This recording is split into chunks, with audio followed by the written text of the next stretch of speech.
All right, hello everyone. Hopefully, we make sure that everyone's able to hear. You should be able to. So you may have noticed that this one is a secret live stream. So I didn't schedule this in advance. I just decided an hour ago to go ahead and do this. I've been itching to watch this anti-immigrant propaganda from forever ago. I wanted to watch it live with you guys. I watched it. It's part of my moderate's guide to immigration. So I haven't watched it in about 6 months or so, and I remember it being rather hilarious. And it's the kind of thing I could spend a good chunk of time debunking. For the curious, this is from what we will be watching is from americaworking.org. It's a far right conspiracy group, pretty much. But we'll get to that in a little bit. At first, I wanted to kind of explain what a secret live stream is for those of you who weren't around, say, in November, which was the last time I did one of these. So it's not scheduled. It won't be up afterwards. So the only way to catch this is either to be watching right now, or hit the like button, or turn notifications on. That way it'll be in your email and you can watch it some other time. So good to you, people who have already done that. Or you can donate $1 on Patreon, and it will be there for you forever afterwards. So those are the three ways. The rules for this one aren't nearly as strict as when I was doing the State of the Union or the border wall address. So, if you throw me a super chat, I'll read it. I'll answer questions for the most part, as long as it's not something I've answered 10 times before. But yeah, the rules aren't quite as strict. We're not. I'm not forcing us to stay on topic or anything like that. So, I do have a video coming out tomorrow on privatization of public services. If you are a patron, if you're a $5 and up patron, you've already seen it. And you helped me fix some errors that were in it. So thanks for that. But it'll be out tomorrow morning for everyone. I focus on private prisons and school choice and charter schools. So I won't get into that during this live stream, since I don't want to spoil anything for those of you who want to watch tomorrow. But yeah, so this America Working video it's out there from what I remember. It's anti-immigrant, extremely anti-immigrant, you'll see, it's really bad, and it's full of conspiracy theories that we can go ahead and laugh about together. Thanks for the $5, Brian. But yeah, hopefully this will be enjoyable and not too migraine-inducing. So yeah, let's go ahead and...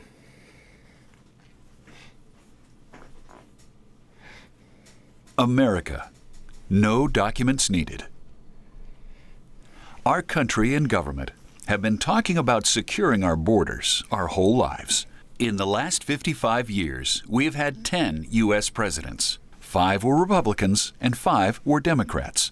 Yet our borders are still unsecured. The president's #1 job is Homeland Security. All right, I remember this. I tweeted about this, actually, when I was making the immigrant video. They love America so much, right? But this state is misspelled. Let's see, which other ones are misspelled? There's a whole bunch. Connecticut, Maryland.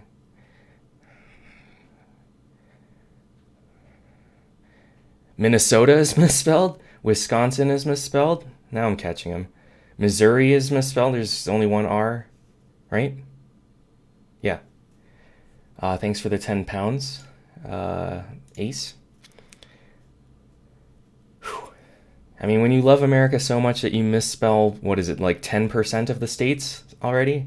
That's fantastic. And we're only 30 seconds in. This will be fun. and to protect America's sovereignty. Citizens, culture, flag, language, faith, patriotism, education, economy, American jobs, and one of the most important, the future of our children and theirs to come, is to preserve and protect the patriotism and sacrifices of generations of our fellow patriots who have fought and died to protect and provide our God-given rights and constitutional rights of freedom as one nation under God. Okay, so I've talked about this several times on the channel already, but this one nation under God bit wasn't added to the Pledge of Allegiance until either 52 or 56, 1952 or 56. We're not a Christian nation, right? We're not a theocracy. We are a nation made up of mostly Christians, and that's fine, but we're not, it's supposed to be a secular government, right? Their patriotism and sacrifices must not be in vain. Every president had the strength and power to protect and secure the United States by securing our border from the north, south, east, west, from below and above, from space. Those are some weird audio cuts there. I didn't add that in. I thought for a second it cut out. I'm going to go back just a smidge. Thank you for the super chats there, Sirloin of Ice and Diego. East, west, from below and above, from space and from within. Oh my.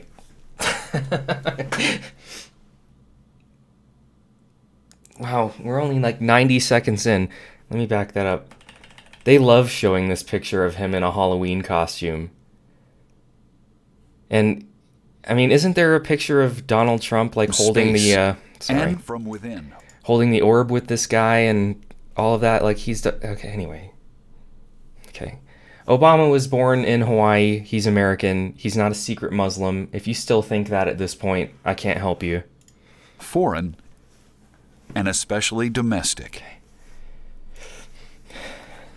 Okay. All right. I don't want to keep pausing this all the time. And especially domestic. Okay. I think they go through all of these. Like, oh, these are all the domestic terrorists in our country. I think they go through them in a bit. It might be the other video, but yeah, we'll see. I'm going to try to not pause it quite as often. This is going to be interesting, isn't it?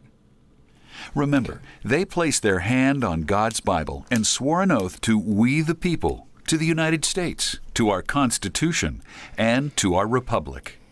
When any elected official in city, state, or federal government swears an oath, they have a faithful, patriotic, and moral duty to expose all threats against the United States of America.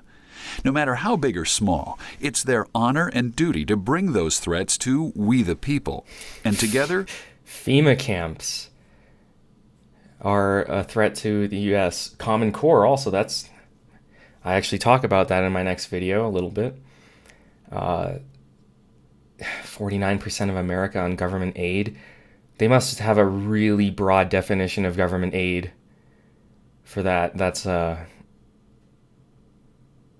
yeah, I can't even think of a single program where that many people are on it, unless you consider like Social Security and Medicare to be government aid, which I talk about in the welfare video.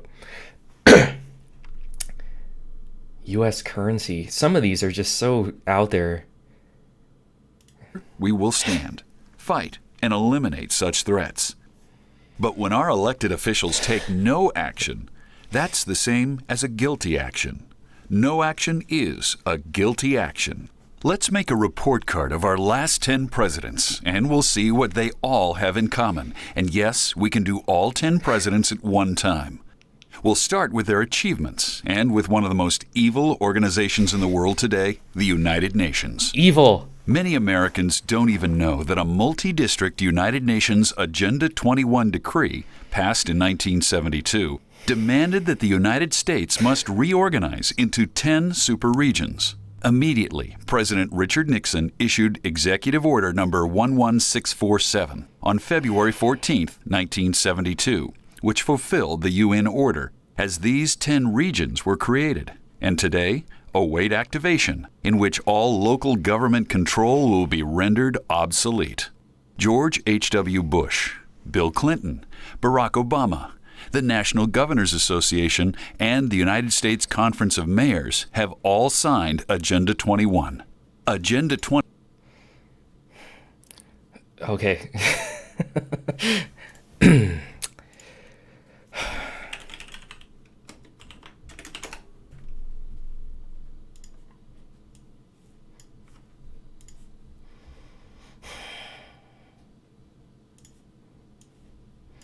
Okay.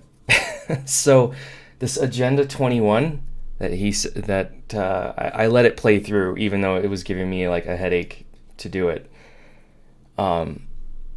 is a conspiracy theory that the United States is going to turn over control to the UN or something. He said that it was, I'll go back and play it again, but he said that it was signed by Richard Nixon in 1976 or whatever, and by some executive order. But Agenda 21 is a non-binding action plan of the United Nations, blah, blah, blah, blah, blah, in 1992. So right away, I don't know where they got that Nixon bit. It didn't even start, like, being talked about until the 90s. I think there might even be a conspiracy theory section in here. Yep. Anti-Agenda 21 conspiracy theories, some Tea Party activists, blah, blah, that it's gonna turn over the United States to the UN, which is one of the most ridiculous conspiracy. No, never mind. There's a worse one coming up. I remember now. I forgot what a treasure trove this video really is. Wow. Yeah, so no, we're not gonna hand over control of the United States to the UN anytime soon. Blows my mind. I think I missed a few super chats. I'm sorry if I didn't read out your names. I will read them later. I get to read them afterwards. So let me go back to where. Okay, this report card also. Agenda 21 is the first thing, which is it's not a plan to give over the United States to the UN. It has to do with environmental districts or something. It's not, anyway. So looking at this report card, the UN thing, okay, a few others, open borders spelled wrong, stealing our money from Social Security, okay, securing America's borders, not loving, just not loving. We're gonna grade them on not loving. Blessing and protecting Israel. It's nice that they just kind of slipped that one in there. It's okay. And with one of the most evil. I should note that this is like this particular America Working, and the other video that I might watch today, probably not given time, but they get shared on Facebook constantly. Like, this is the stuff that your crazy uncle watches, and your grandma and whoever else are like the super far right. Who are the super far right people, they watch and share this stuff. This isn't just like some random BS video that I found. And it was first shown to me by Mr. Beat, because one of his family members was watching this stuff. And I've had people come up to me actually, and send me messages saying that they know people who are watching America Working stuff. Hey, mods, if you could take care of anyone using those triple parentheses, that'd be great. Thank you. Organizations in the world today, the United Nations.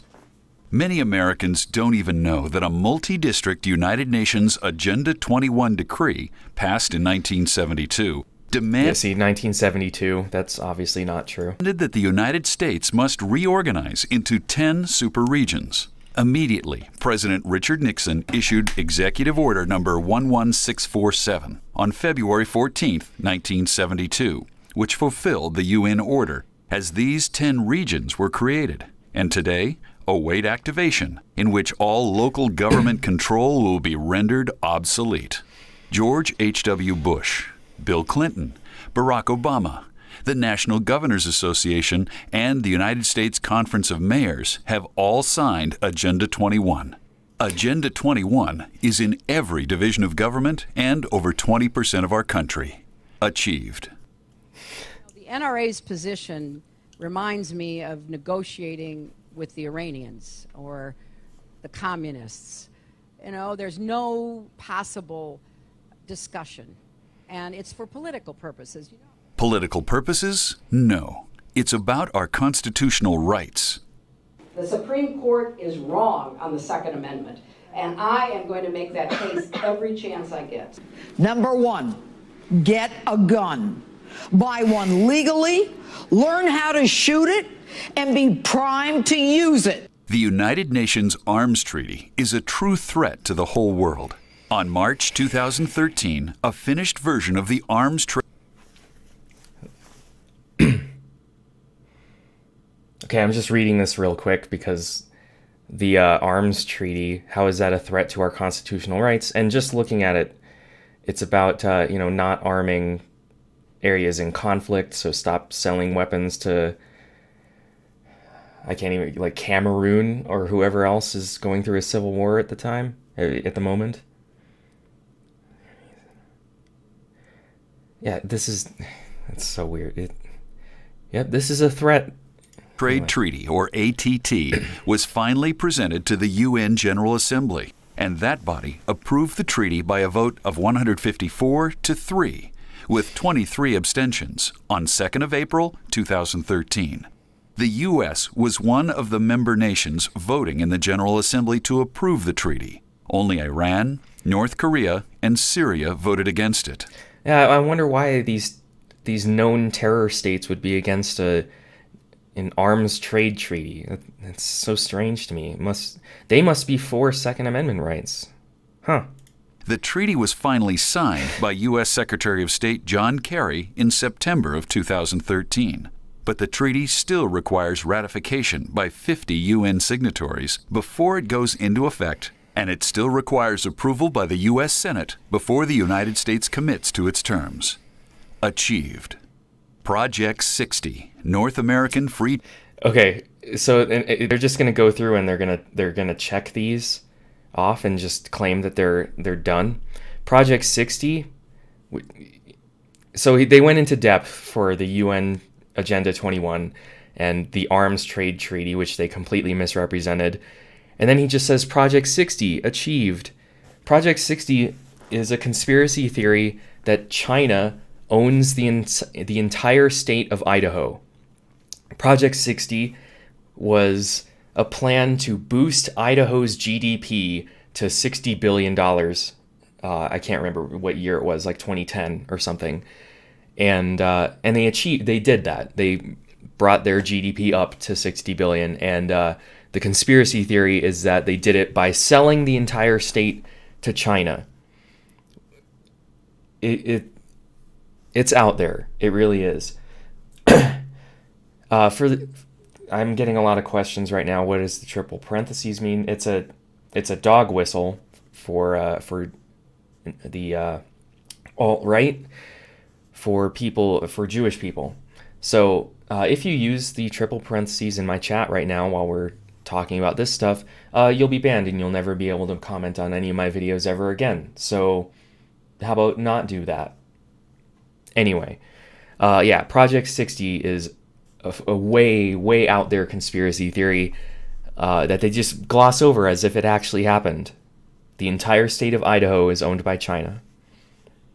Trade agreement, or NAFTA, open borders, amnesty, socialized health care, stealing our money from social... I didn't know that we had socialized health care in the United States. That must be awesome.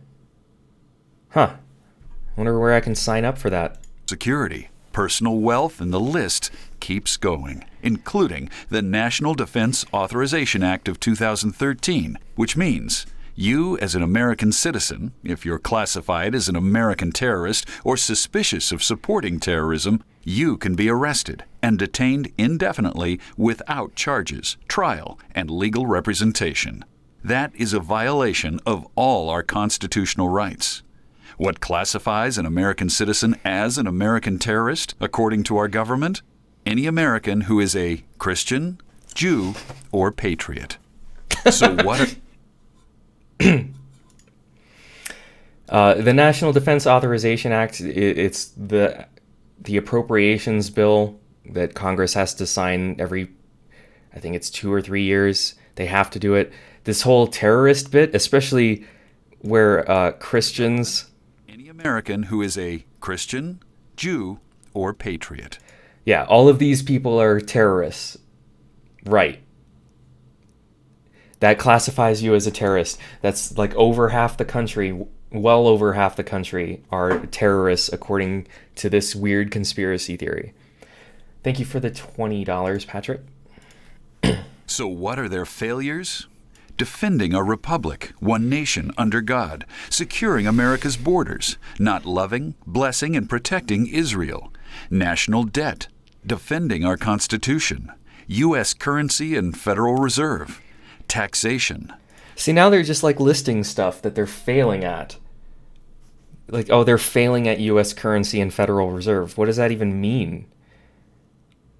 Jeez. Okay.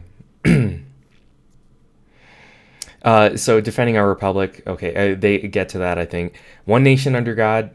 I mean, we have a huge controversy right now for not standing up for the national anthem. And under God is everywhere. It's on our money. It's everywhere. So, yeah, wow. Social Security reform, healthcare reform, the educational system, prayer in school, our Pledge of Allegiance, fulfilling your presidential oath, and this list never ends. Everything for our republic, our Constitution, and for we the people has been a failure. But everything for the globalist is an achievement. Globalist. This is not a coincidence, but rather a well-designed plan, and it's been going on for over 100 years. The United Nations is not a friend of democracy. It's not a friend to freedom. And don't forget the Supreme Court of the United States. Don't forget that when you go to vote on November 8th. And don't forget your Second Amendment. And don't forget the repeal and replacement of Obamacare. And don't forget building up our depleted military. And don't forget taking care of our vets. Don't forget our vets. They have been forgotten. Are we? They've been forgotten. That's why every time a politician brings up veterans, everyone has to stand up and cheer and clap. I am a veteran, for the record. Any of you who happen to be new around here, I am a veteran, and I'm not a big fan of veteran worship or tokenism. You know, he says veteran, and everyone has to cheer and clap. That's just part of the American culture now. You have to do it. So don't forget the veterans. No one's forgotten the veterans. Starting to understand why Donald Trump is a massive threat to our government? But there's so much more. Oh, okay, yeah. This video was made before, let me see if I can, yeah, right before the election. So it's important to understand the world's political spectrum. Most Americans believe we're a democracy, not a republic. The difference between a democracy and a republic is the same difference between slavery and freedom. So let's... The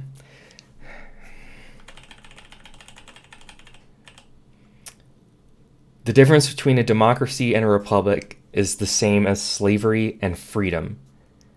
That is a very strange comparison to make. Wow. This is an argument that like Steven Crowder uses all the time. He says that we're not a democracy, we're a republic, and that's why we have the Electoral College and stuff, which is an insane argument. We are a democratic republic. It's a mix of the two, just for the record. Thank you for the 10 pounds. So let's analyze the basic forms of government, and we'll see where our elected officials stand. And this is the very short version. From left to right, there's monarchy or dictatorship, ruled by one, oligarchy, ruled by a few or a group, democracy ruled by the majority, republic ruled by law, and anarchy, which is ruled by no one. Looking first at monarchy or dictatorship, ruled by one. This form of government has a king, queen, emperor, or dictator. But this is misleading because a king or queen has their council of nobles or earls, and dictators or emperors have their bureaucrats or commissars. In the practical sense, See, Mr. Ranting Randy said that this is a video my crazy aunt and uncle think is brilliant. Yeah, this America Working stuff, especially on Facebook, if you check it out, it's everywhere. People share this stuff all the time. It doesn't have very many views here on YouTube, but on Facebook, it's everywhere. monarchy form of government really doesn't exist in the world today. It's ruled by a group, and so we will move monarchy over to oligarchy. Oligarchy, ruled by a few or a group, is the most common form of government in the world today, and in all of history, under such titles as kings, queens, dictators, fascism, Marxism, socialism, Nazism, communism, and any form of total government. Most of the nations today are ruled by a powerful few, who will put one of their own as the visible leader, but he or she any form of total government. Just want to look at this list real quick. I mean, yeah, an oligarchy, I would agree, is probably the most used form of government currently. Maybe not in name, anyway. But, kings and queens, I wouldn't really put that under oligarchy. They just arbitrarily decided that monarchies are oligarchies. But, fascism, yeah, I would say. Socialism and Marxism are interesting to put in here because, it depends on what form of socialism you have. If you have a national socialist government, like the Nazis, that would be an oligarchy. But if you have a democratic socialist form of government, like Sweden or something, I don't know if I would put that under oligarchy. Marxism isn't even a form of government. It's an economic... Anyway. Most of the nations today are ruled by a powerful few, who will put one of their own as the visible leader, but he or she is controlled and owned by the group. The top 5 oligarchy governments today are number 5, India, number 4, Britain, number 3 is Russia, number 2 is China, and number 1, the United States. How did they come up with this top 5? Is this by population, or did they just arbitrarily decide which 5? These are like the 4 most populated. I don't know why they would put Britain there. Thank you for the super chats, especially the one from Hawaii. I didn't get to read your name, sorry. To make matters worse, in 2010, the Supreme Court gave corporations and elitists free rein, as they're now allowed to put as much of their money into federal campaigns as they wish. This leaves I'm surprised that they'd be against Citizens United, as I am. Weird that I would agree with America Working on this one fact that Citizens United was a very, very bad choice for our republic. United States to be controlled by a small group of wealthy citizens, while the average citizen's voice remains unheard. Democracy is ruled by the majority. Democracy comes from 2 Greek words, demos, meaning people, and kratia, meaning power. Therefore, democracy means the people hold power, or the rule of the people. Majority rules. We can illustrate the difference between a democracy and a republic in the setting of the Old West. A town's bank is robbed, and the town forms a posse of 20 men. They come across a cowboy they believe is the robber, but he has no bank currency on him, and they don't believe his story of where he's been. They vote 20-1 to hang him, and now a presumed bank robber is dead. That's a democracy. Majority rules. Take the same setting in a republic. They vote 20-1 to hang the presumed bank robber and throw the rope over the tree. But the sheriff shows up and says, "You can't hang him. He has rights. He has the right." Yeah, because that's how it always used to play out, right?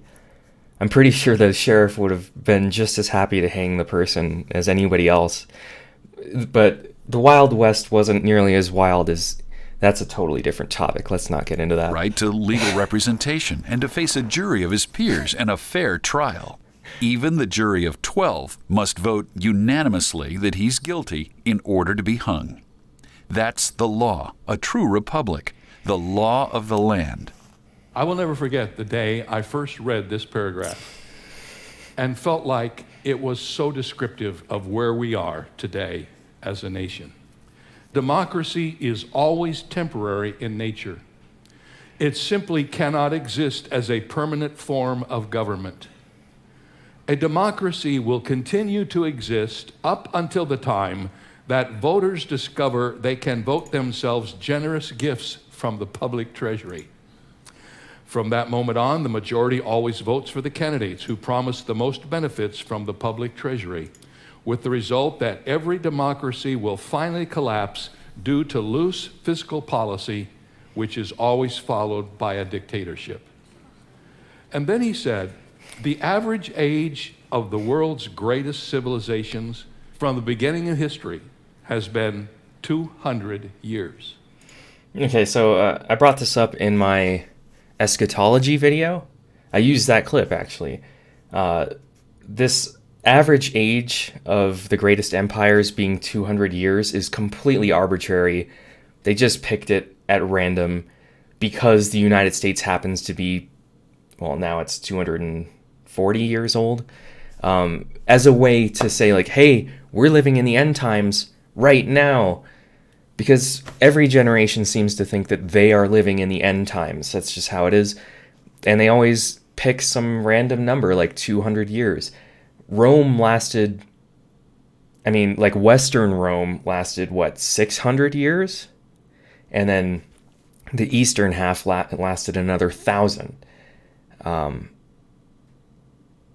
can't think of any empire that only lasted 200 years.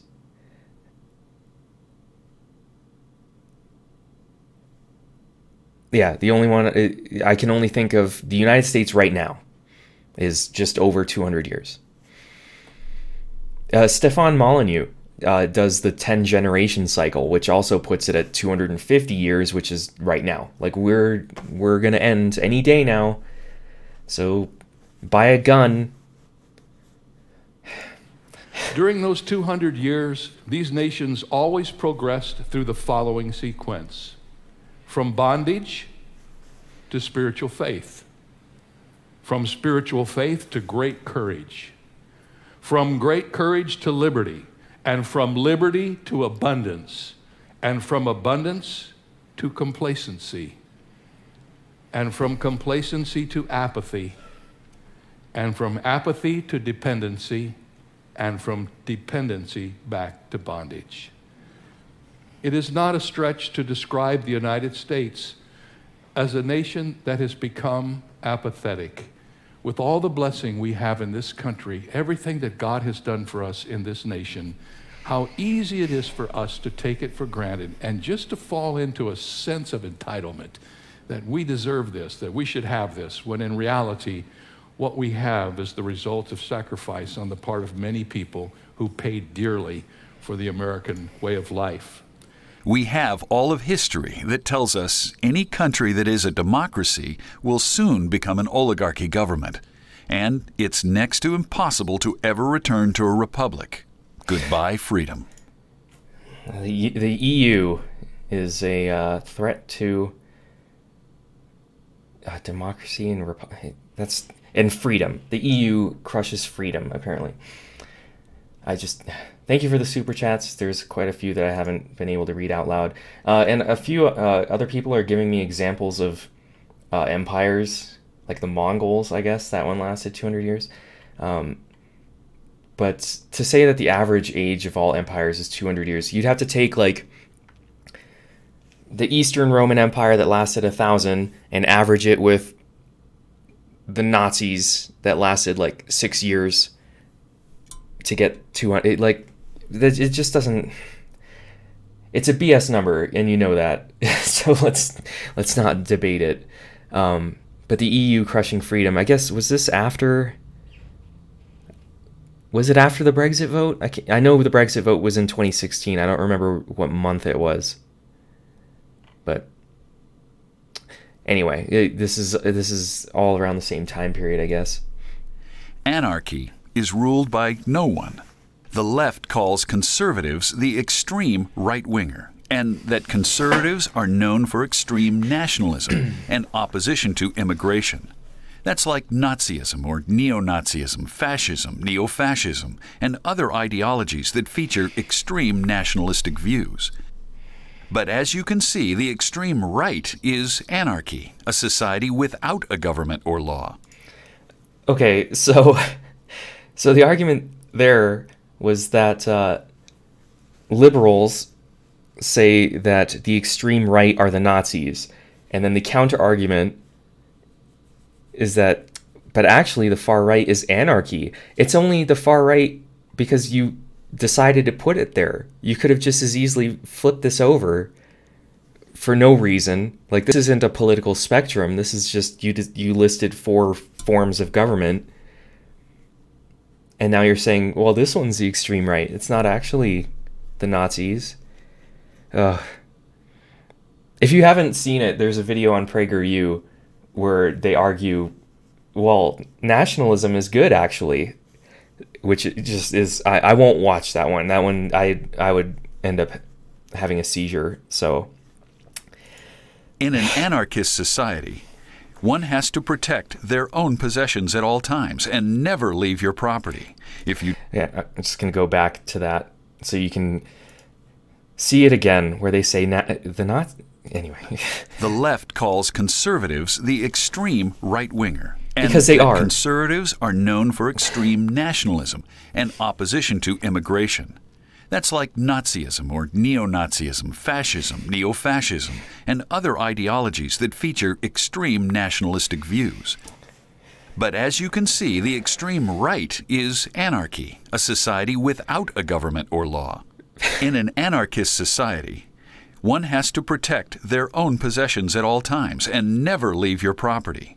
If you do, your possessions will be taken. There is no law enforcement or a republic to protect your rights and enforce the law of the land. Even the ancient Greeks stated that without law, there can be no freedom. Our founding fathers agreed and decided that some amount of government is a necessary force in any civilized, orderly society. From God Almighty, through our founding fathers, we were blessed with a true republic. Republic means the law.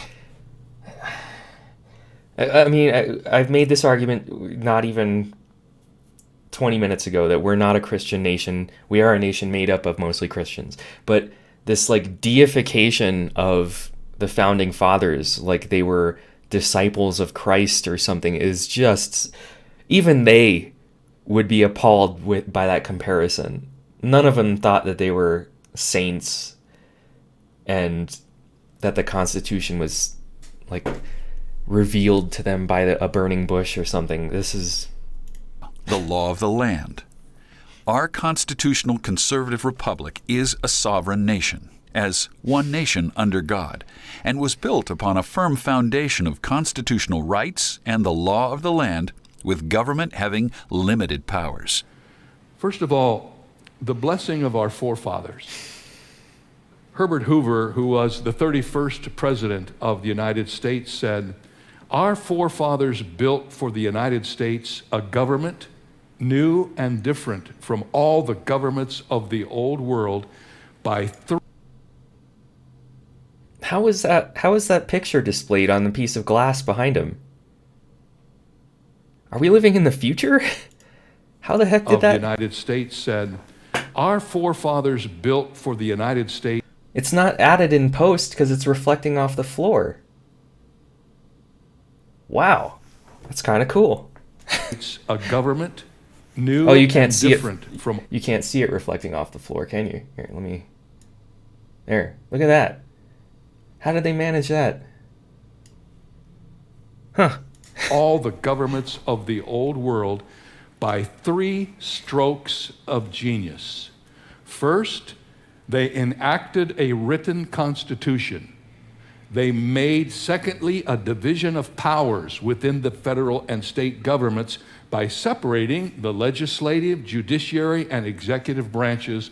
And third, they reinforced all of this by declaring to establish a government of laws where every citizen was equal before the law. Okay, first of all, this guy, he's a pastor, I think he's a pastor. He's a religious figure. So him giving this like speech on government is a little weirdly out of place. But the forefathers, the blessing of our forefathers, that made everyone equal. I'm hoping that many of you remember that slavery was included in the Constitution. It was supposed to end in 1808, which it didn't, but they didn't want everyone to be equal. And if you don't know that, I'm sorry to shatter the image for you. Establish a government of laws where every citizen was equal before the law. Our republic is one of a kind, and we're the envy of the world. And that's because of freedom and rights. Our true republic is the only form of government in all of history that defends, protects, and provides freedom according to our constitutional rights and the law of the land. We're a very blessed nation, and we are one of a kind. So where does our government stand today? That's a great question, and it's not what you think. Both political parties want us to believe that we have a choice between Democrats, who stand for a democracy, the rule of the people, and Republicans, who stand for our republic, the law of the land. But this is no longer true and hasn't been in our lifetime. Over the last 4 decades or more, the Democrats have moved further left into an oligarchy, and Republicans have moved left into a democracy. We would be very hard-pressed to name an elected official of our time, past or present. I obviously disagree with this. If you wanted to say both parties were oligarchy, I'd maybe buy that, but like the Republicans are funded by corporations just as much as the Democrats, if not more. So this is another just arbitrary, let's go ahead and put them here so that at least the Republicans still look kind of good while the Democrats don't. Who is truly a constitutional conservative. No, Samuel, this is not how the spectrum works. They just arbitrarily made this forms of government list and put them wherever they wanted. They could have just as easily put them up to down rather than left to right. Yeah. Republican. Members of this oligarchy are the Progressive Party, which means the Communist Party. I'm a progressive, but I'm a progressive who likes to get things done. When has progressive ever meant communist? Again, they're just drawing parallels that don't actually exist. Anyway. Like, oh yeah, she's secretly saying that she's a... Where was it? A few more frames. There. Oh, she's secretly saying that she's a communist. Hillary Clinton was so not a communist. She was a neoliberal, which Clinton and both Bushes and Reagan were. Anyway, she's not a communist. But I'm a progressive who likes to get things done. The Clintons, Obama, Kerry, Reid, Pelosi, Sanders, and the whole Democratic Party, along with the Federal Reserve, central banks, Wall Street, Muslim Brotherhood, the United Nations, CBS, NBC, ABC, CNN, and of course, George Soros, and much more. There we go. Oh, I wish I had like a dog whistle. Well, I mean, you wouldn't be able to hear it. But anyway, oh no, George Soros. Watch out. More. Who are the controlling groups of this oligarchy? Well, 120 of the richest people in the world. Rothschild, Rockefeller, the Bilderberg Group, Council on Foreign Relations, Trilateral Commission, Skull and Bones, and many more. They are the true owners of this oligarchy government. The Republican Party of today is now standing on the left in a democracy. And this might surprise you, but they have the very same owners. Yes, we have a one-ownership government. If this is hard to accept, then ask yourselves, how did Obamacare get passed? The NDAA, NAFTA, Iran deal, UN Arms Treaty, Agenda 21, open borders. amnesty. Okay, all right. Okay, how did Obamacare get passed? Well, we had a Democratic president and Congress at the time, so fine. NAFTA, that was, how long ago was that? Was that first Bush? I think it was first Bush, maybe early Clinton. Who cares? Agenda 21 is nothing, whatever. There's an NDAA every however many years. Those get signed all the time. The Iran deal, which we pulled out of, it meant that Iran couldn't get a nuclear weapon. Now that we've pulled out, they can, and we can't do anything about it. It's so stupid. We don't have open borders. I don't know where they got this from or why they think we have open borders, but we totally don't. We have a border with checkpoints, and we arrest like 300,000 people every year for trying to cross the border. We don't have open borders. Amnesty has been passed all the way back to Reagan. It's amazing anyway. Amnesty. Thank you for the super chats, by the way. Pro-Muslim. Our country is pro-Muslim. Did you know that? Because you wouldn't if you were watching the news. If anything, it's anti. Pro-Muslim. Destruction of our military. Abandonment of our veterans. The violations of all our constitutional rights. All of them. Fast-track agreement. 100 million illegal aliens with anchor babies. Yes. Okay. If you remember the the Moderate's Guide to Immigration, this is the people. These are the people who said that there's a mystery 100 million illegal aliens living in the country that we are somehow keeping secret. You would notice if there were 100 million more people in the country than there currently are. You would, yeah. Like, you wouldn't notice if there was an extra 100 people in your town, but if there was an extra 100 million people in the nation, we would know. It's from 75 different nations. The majority of our products being imported from a communist country, China. Okay. 94 million Americans not in the workforce. And this list never ends. I got a super chat that I want to show me that. See, okay, from the Judo Joker. One of my high school history teachers showed my class this very video. Now that I'm out in the real world, I'm recovering right-wing activist. See, yeah, this gets shown around and people believe it. Oh man, is that Raphael? I don't know how to pronounce the Y there. Are you in favor of the North American Union? I find it interesting and would like to find more info on viewpoints concerning the NAU. I mean, well, now that we're not, I guess we're still under NAFTA. That's the closest I think we'll ever get to a North American Union is NAFTA, possibly, what's the new one? The USMCA,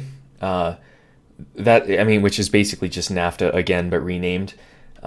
That's the closest I think we'll ever get to something like that. We're not quite as collectivist as Europe. Am I in support of it? Not necessarily. No.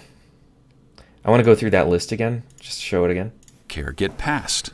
The NDAA, NAFTA, Iran deal, UN Arms Treaty, Agenda 21, open borders, amnesty, pro-Muslim, destruction of our military, abandonment of our veterans, the violations of all our constitutional rights, fast-track agreement, 100 million illegal aliens with anchor babies from 75 different nations, the majority of our products being imported from a communist country, China, 94 million Americans not in the workforce, and this list never ends. Listen to this former president, and it'll help us to understand why the Bushes... Okay, this is going to be the New World Order quote, I'm guessing. Clintons, Obamas, the United Nations, and even Saudi Arabia are fearful of Donald Trump winning the election. We have before us the opportunity to forge for ourselves and for future generations a new world order, a world where the rule of law, not the law of the jungle, governs the conduct of nations. When we are successful, and we will be, we have a real chance at this new world order, an order in which a credible United Nations can use its peacekeeping role to fulfill the promise and vision of the UN's founders. Okay. So this New World Order thing gets thrown around all the time.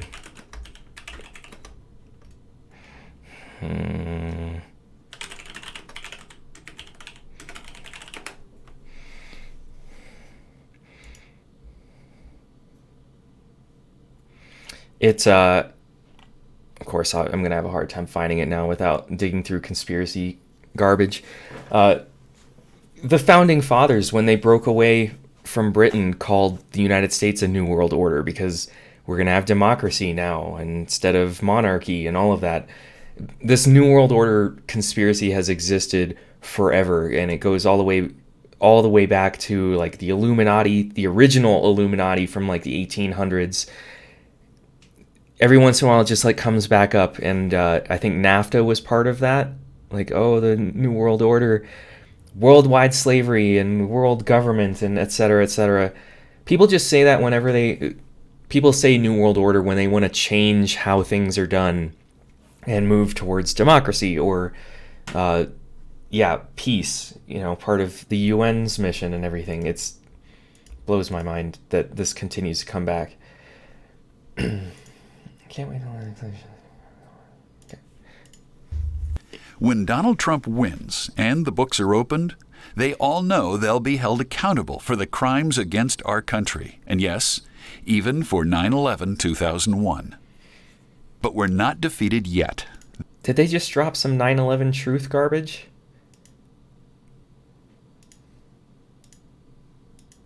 Wow. Hold yes, even for 9/11/2001. But we're not defeated 9/11 yet. truth. All right. There is hope, our faith, to have true repentance of what we all have become, and to put God back in his rightful place as one nation under God. To become united as one and stand with our presidential candidate Donald Trump. And being united as one, our Republican leaders will start to come back to our people were asking what's the symbol, or what does 322 mean? What is that symbol next to George Bush when he's talking here? That's the Skull and Bones, the Yale secret group, whatever, where they, have secret sex orgies or whatever it is that they do. Anyway, let's not get into that. Candidate Donald Trump. And being united as one, our Republican leaders will start to come back to our republic, and together we will make America greater than ever before. For the first time in our lifetime, we have a clear choice between good and pure evil. Pure evil. Let's secure our border. We will build a great wall along the southern border, and Mexico will pay for the wall. We will enforce all of our immigration You can tell this is fake because these flags have gold fringe around them. laws. Donald Trump's beliefs and the actions he will take to make America great again can only be done by a person who truly stands for our constitutional conservative republic. Now we should all understand why Donald Trump is a massive threat to the establishment. He's going to destroy everything that they've accomplished in the destruction of America. This is the first time in our life we have a candidate who is truly of, by, and for we the people, our true republic as one nation under God. We should all say hallelujah. Secure our borders with technology, personnel, physical barriers if necessary. We have the most secure border we've ever had. So what is the true number of illegals in our country? The truth is that we really don't know. And naturally, there are no accurate records. So let's do some simple math based... Okay, there totally are accurate records, and I'd have to look at the video again. I think there's 11 million. But we know the census, at least used to, they count them, and they would notice if there were an extra. They're going to say 100 million here in a bit, but we would notice if there were that many people, more people, right? Like, we know how much welfare costs, like food stamps. We know how much food stamp costs for, per person in the country. If there were an extra 10 million, food stamps would cost 2 or 3 times what they already do, we would notice that. We would notice, wow, there's 100 million more cars on the road than there should be given our population. Like, we would notice that there's just way more people. On what we do know. Senator John McCain stated in February of 2014 that according to U.S. Border Patrol apprehension statistics, almost 4 million illegal aliens entered the U.S. illegally in 2002. However, on June 17, 2004, Arizona's Representative Jim Colby testified to Senator McCain in a congressional hearing, stating that the U.S. Border Patrol figures about 1 out of 4 or 5 are apprehended. But in a telephone conversation in 2004, U.S. Border Patrol Chief Michael Nicely, Tucson Sector, said it was more like 1 out of 7. Someone just said in the chat, undocumented immigrants cannot get food stamps, and that's mostly true. Some states allow it, but even then, like, we would know if there were 100 million extra people here. That's the point I'm getting at. Around 2008, the United States government and the U.S. Border Patrol announced publicly we arrest only 1 out of 10 illegals. And this has been going on for the last 8 years, since 2000. For every 1 illegal we arrest, 9 make it into the United States. Okay, so it's about to get like super racist, and they're already fairly racist by just calling them illegals. I don't personally call them. I call them undocumented immigrants. And yes, they are illegally immigrating into the country by sneaking over the border or overstaying their visas, which is, most people overstay their visas, by the way, if you didn't know that already. But yes, they illegally immigrated, but they themselves are not illegals. I mean, if by that standard, anybody who's ever committed a crime ever is an illegal. Like, oh, if you sped, you broke the law, therefore you're an illegal. Like, we don't define people by a crime that they committed. Yeah, they probably shouldn't have overstayed their visa, but that doesn't mean they themselves are an illegal. They're an undocumented immigrant. Or if you really want to, saying illegal immigrant is, I personally wouldn't prefer that you use that, but that's still accurate. But just calling them illegals is, I mean, yeah, you wouldn't call Dinesh D'Souza an illegal because he's a convicted felon, Anyway, thank you for the $100 bits of pulp. Thank you. Okay, is there any way to determine how much sway do people who believe this tribe wield? They elected Donald Trump. That was a super chat from BJ McCann. Is there any way to determine how much sway do people who believe this tribe wield? Yes, since this video is pushing, or at least was at the time, pushing for Donald Trump to be elected, I would say quite a bit of influence.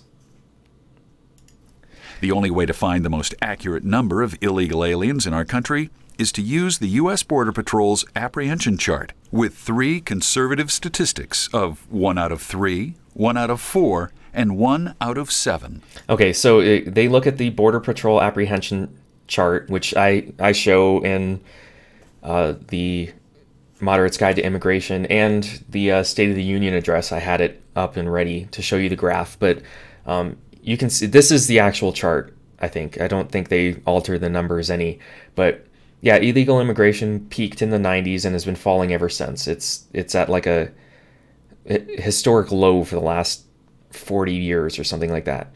So it is going, oh, you can't see the number, sorry. It is going down. It's been going down. So these are people illegally crossing the border that are apprehended by Border Patrol every year.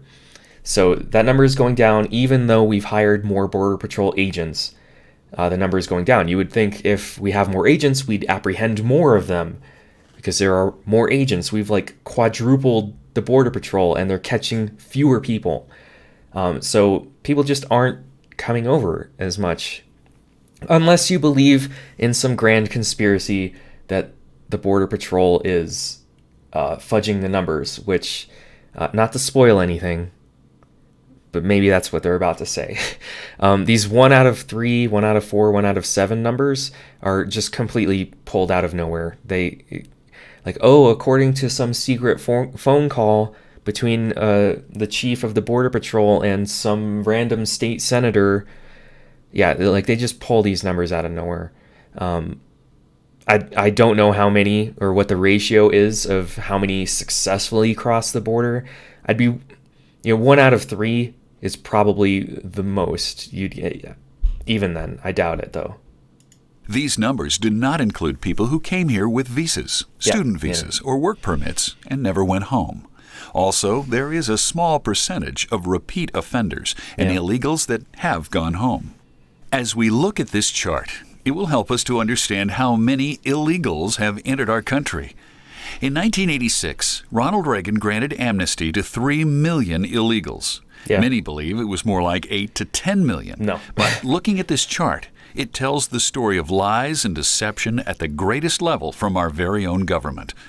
From 1970 to 1986, the U.S. Border Patrol arrested over 13 million illegals. Then multiply this number by the apprehension statistic of 1 out of 3, or even... Okay, so they take the green number, which is how many the Border Patrol actually says, and then they just arbitrarily multiply it by the numbers they pulled out of thin air to say this is how many came in. Okay, let me back it up a little bit. So yeah, here's the actual chart. The U.S. Border Patrol's apprehension chart with... Okay. These are the border. These are people crossing the border. This isn't visa overstays, which account for like 60% of all illegal immigration. So yeah, the border. Let's not get into it. But here, I'm gonna... 3 conservative statistics of 1 out of 3, 1 out of 4, and 1 out of 7. These numbers do not include people who came here with visas, student visas, or work permits and never went home. Also, there is a small percentage of repeat offenders and illegals that have gone home. As we look at this chart, it will help us to understand how many illegals have entered our country. In 1986, Ronald Reagan granted amnesty to 3 million illegals. He's like painted like he's a saint here. Anyway, the first amnesty ever, it was about 3 million, and there's a few. There were a few like people who didn't claim amnesty who were allowed to claim it again later. Under Clinton, he did a few of like rolling amnesties. But yeah, the 3 million number is accurate. Illegals. Many believe it was more like 8 to 10 million. But looking at this chart, it tells the story of lies and deception at the greatest level from our very own government. From 1970 to 1986, the U.S. Border Patrol arrested over 13 million illegals. Then multiply this number by the apprehension statistic of 1 out of 3, or even 1 out of 4, and this number is completely astonishing. 27 to 40 million illegals in our country at the time of amnesty, and there's no way that just 3 million illegals received amnesty. From 1987 to 1999, the U.S. Border Patrol arrested over 16 million illegals. Multiply this number by the apprehension statistic of 1 out of 3 equals 32 million illegals, or the apprehension statistic of 1 out of 4. That equals over 48 million illegals. Questions from the chat here. What is amnesty? Amnesty is, all right, you're here. You shouldn't have come over illegally or overstayed your visa, but you're here, you haven't committed any crimes, slap on the wrist, but now you get to be, or at least a path towards citizenship. They got green cards, the lawful permanent residency card, and they were allowed to go through the process of becoming a citizen. Another question, I can't find it now, but someone asked, if you marry an undocumented immigrant, do they become a citizen? The answer to that is they get a lawful permanent residency card and they can go through the process of becoming a citizen. So sort of. I mean, it's the same if you go to another country and marry them and bring them back. It's the same story. Our borders. From 2000 to 2015, the U.S. Border Patrol arrested over 12 million illegals.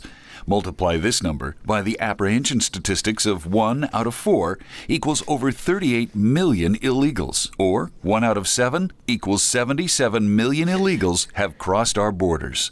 These numbers don't include the hundreds of thousands of illegals our government bussed, trucked, and flew all over the nation under the false pretense of humanitarian crisis. But okay, so they're referring to refugees there, which is insane. But someone asked where did they get these numbers? I mean, the green is the actual numbers, the ones we know for sure. But the blue and the red are like, oh, well, this is how many actually got through and didn't get apprehended. So, I mean, really, since the green is the apprehension, the people crossing the borders who were arrested and then sent back, they should be subtracting the green from their made-up numbers, but it doesn't. They obviously don't care about accuracy here anyway, since they're about to tell you that there are several 100 million more people. But wait, there's more. On March 8, 2016, Sheriff Paul Bebeau of Pinal County, Arizona, and Brandon Judd, president of the National Border Patrol Council, held a press release stating that Barack Obama and Gil Kurlikowski have engaged in a campaign to mislead the American people to believe our border is secured. They're not assigning Border Patrol agents to high-traffic areas. Instead, they're assigned to low-traffic areas and are told to stay there. And if they don't like it, they can quit, leaving high-traffic areas completely open. They have also manipulated the data. From 2000 to 2015, instead of arresting 1.6 million illegals per year, they've only been arresting about 330,000 per year. Which means, in the last 16 years, instead of arresting 25,600,000 illegal aliens, they've only arrested 5,280,000 illegals, allowing an additional 20 million illegal aliens to enter our country. The total from 1987 to 2015 is 70 to 120 million illegals crossing our borders in the last 28 years. And this number does not include the amnesty of 1986. You can go to any 25,000,006. I'm sorry. That was just so much BS all at the same time. So he accuses Barack Obama of manipulating the numbers from 2000 to 2015. From 2000 to 2008, Obama was not president. That was George W. Bush. So every president all the way back to Reagan, apparently, it was in on this. I don't know if they're going to show the chart again, but let me... Here. So he's saying that all of these years, from 2000 to 2015, we've only been arresting about 330,000, which, I mean, there isn't a single year where the number is that low. And they're suggesting that 1.6 million is the actual number for all of these years, and that they've been manipulating the numbers the entire time, which is, I mean, obviously insane, but it's just to scare people. Thank you for the super chat. One of the best channels. Thank you.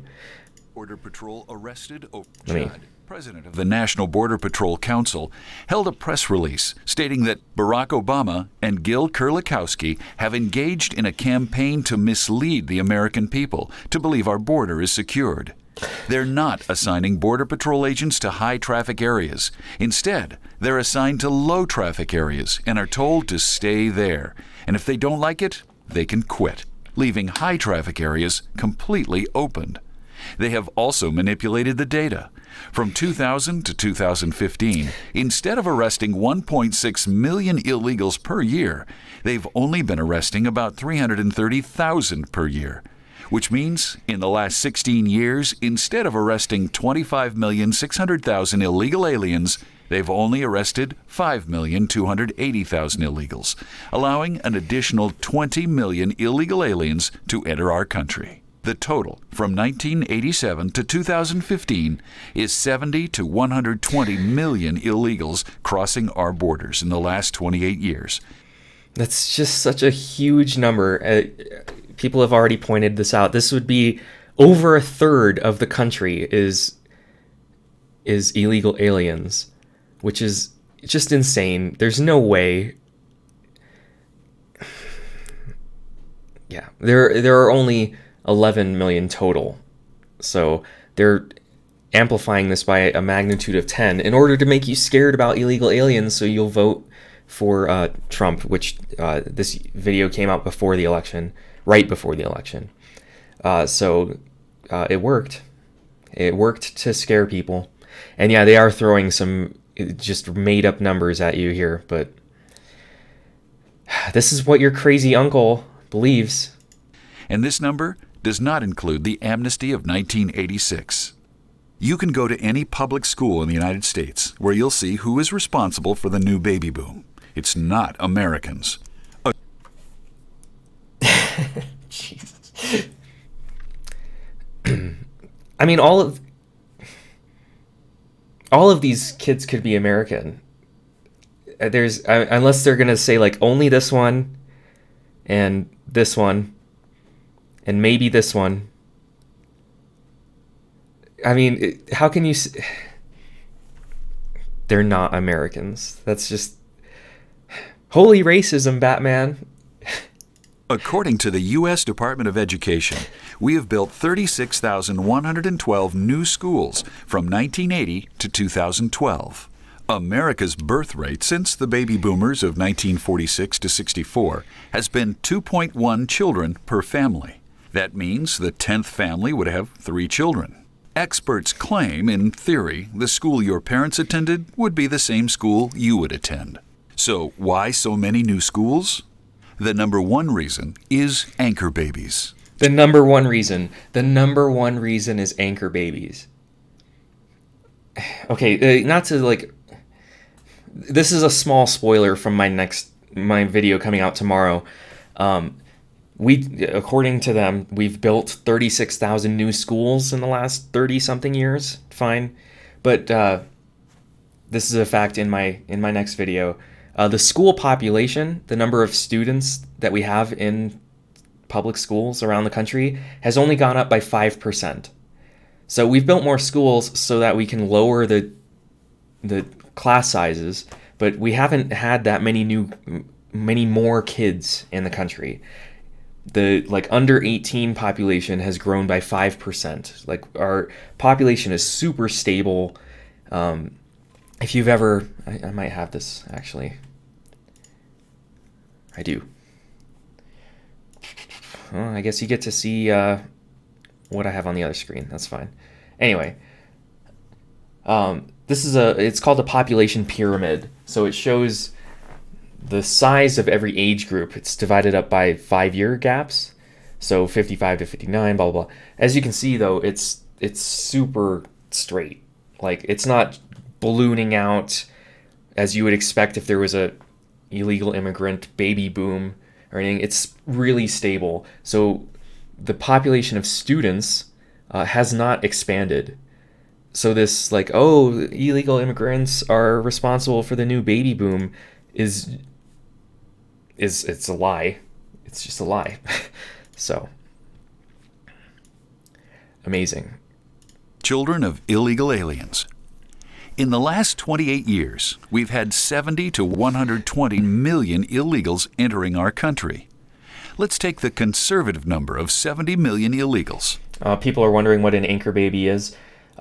Anyone born on U.S. soil is automatically a U.S. citizen according to the 14th Amendment?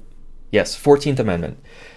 So if you cross the border illegally or overstay your visa, or you're on a plane from London to Tokyo and it has to land in Seattle because there's a medical emergency and your kid comes out on U.S. soil, they're a U.S. citizen. That's just part of the 14th Amendment. So that child is considered an anchor baby because they're a citizen and you're related to them, so you get to stay also. That's how it works. And do the math of the very least possible number of anchor babies. Example, 70 million illegals, in which 35 million are men and 35 million are women, and they marry each other, making 35 million married couples, and they only had one child per family. That would be 35 million anchor babies in the last 28 years. We all know that this is mathematically impossible, especially when the Mexican birth rate is 2.7 children per family, and many of them have become adults, married, and have had 2.7 children of their own. Our math, the numbers of 30 million... Okay, first of all, we would notice if there were an extra 35 million kids. Again, we would notice that. But also the suggestion that Mexicans breed like rabbits, I guess, is what they're trying to say. I'm gonna rewind that a little bit. But a question: is the America will be 50% non-white by 2045 a genuine peer-reviewed study or a far-right meme? I think it's a bit of both.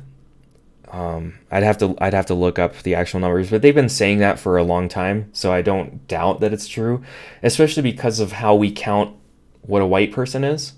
If you're mixed, if you're half white, half black, you're not white. If you're 3/4 white and a quarter Asian, you're not white.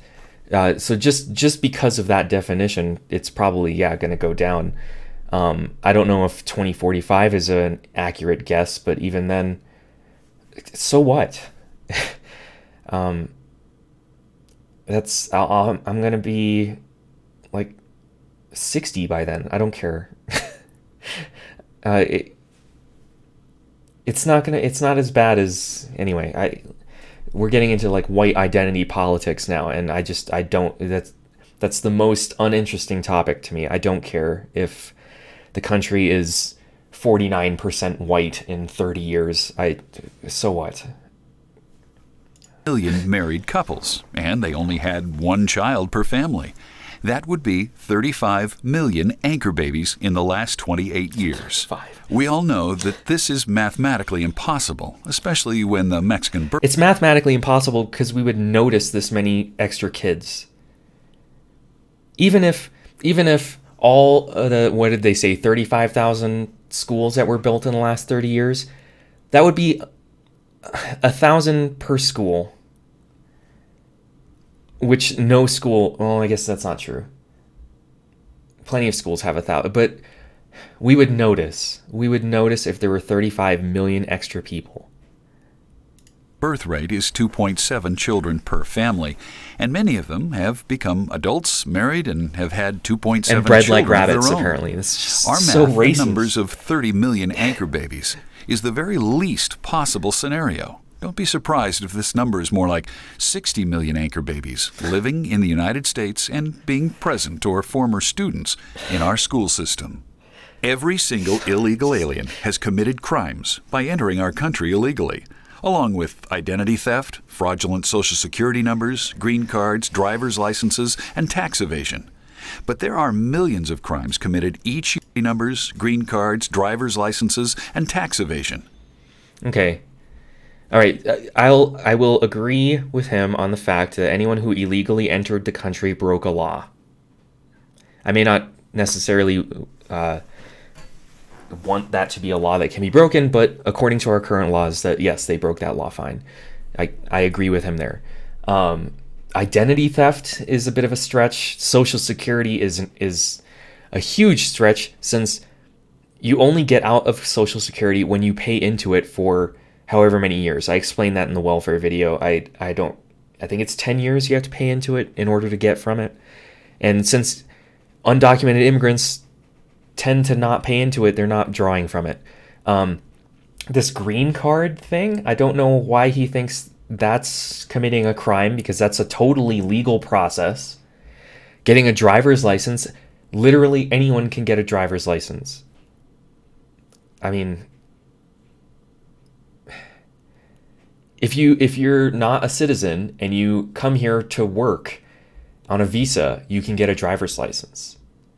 I mean, that's okay. That's, and then tax evasion also. Since undocumented immigrants have a hard time getting a job, the jobs they do get usually pay cash under the table, and it's that employer that's paying cash under the table that's committing a crime. Not, well, I mean, I guess the undocumented immigrant, but no one wants to prosecute the person, the employer.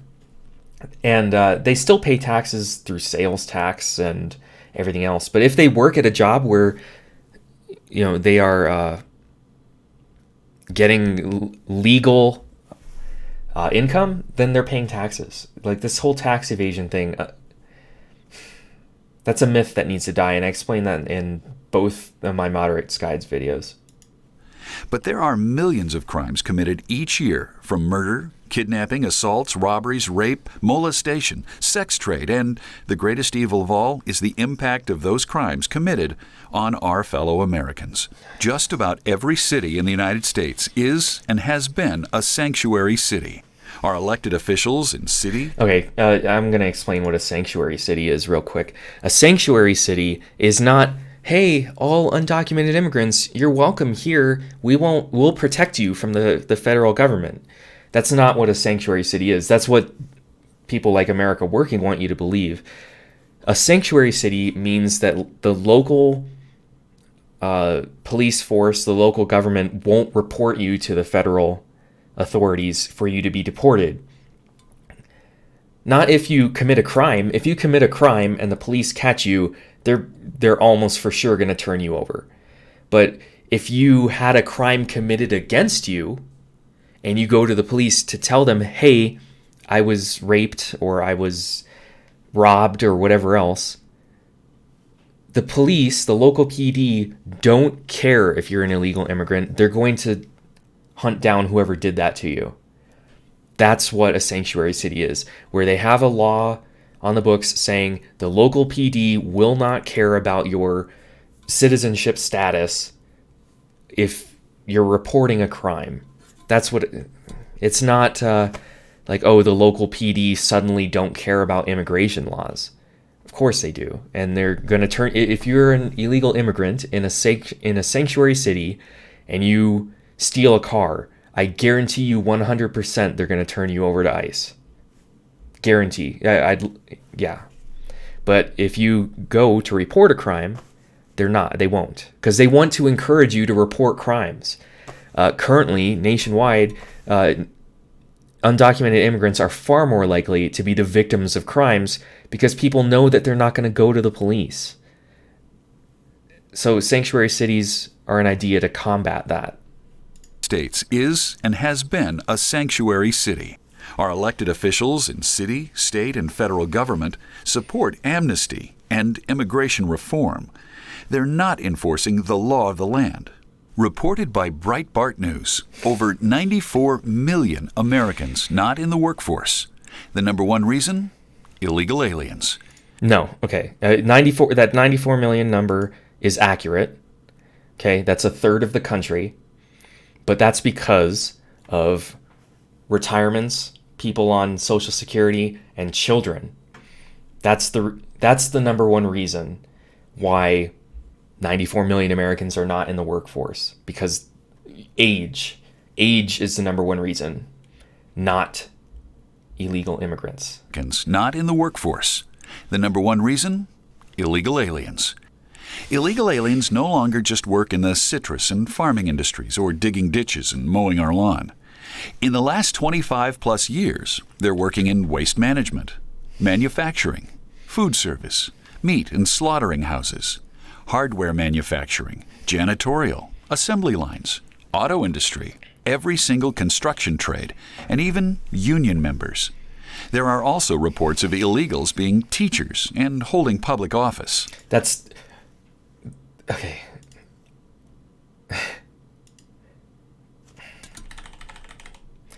This is impossible.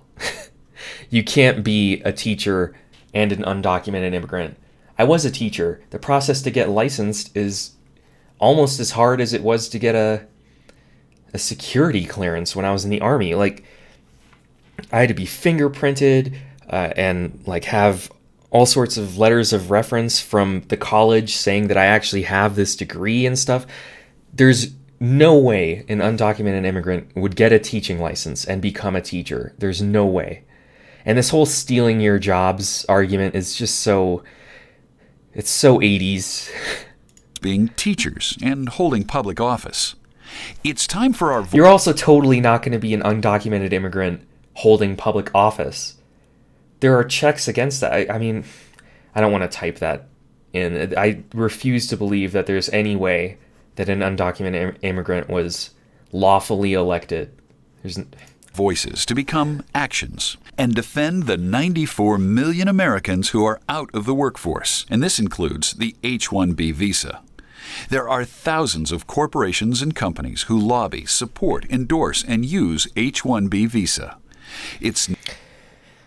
Wow, there's a lot of garbage in this last few minutes. In order to be an employer in the United States and use an H-1B visa, you have to show that you tried to hire American first. Like, you had to have the job open to local Americans, and there just aren't enough people applying. Then you can get an H-1B visa to hire people from elsewhere. You have to demonstrate that you at least tried to hire Americans first. Never been about hiring foreign workers with specialty trades that Americans are unable to perform. It's about cheaper labor and greater profits. Recently, Disneyland fired over 250 tech workers, and this is what they were told.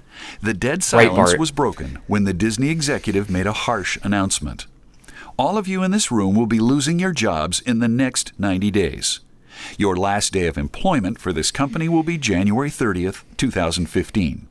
Your jobs have been given to a foreign workforce. In the meantime, you will be training your replacements until your jobs are 100% transferred over to them. And if you don't cooperate, you will not receive any severance pay. I 100%... There's no way any Disney executive gave this speech in front of employees. Like, just so you know, like, spelled out just like this. Your job has been given to a foreign workforce, and you will have to train them.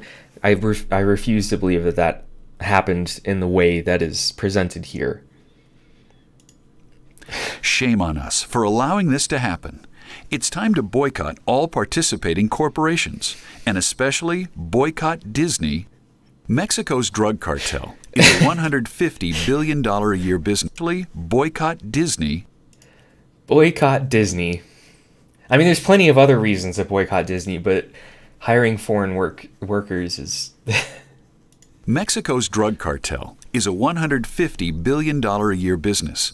They're established in over 300 U.S. cities with over 400,000 illegal gang members operating in over 37 states. They're smuggling millions of pounds of drugs, cocaine, meth, heroin, marijuana, and massive amounts of weapons and ammunition. How could any government allow such havoc and destruction of their citizens through drug addiction?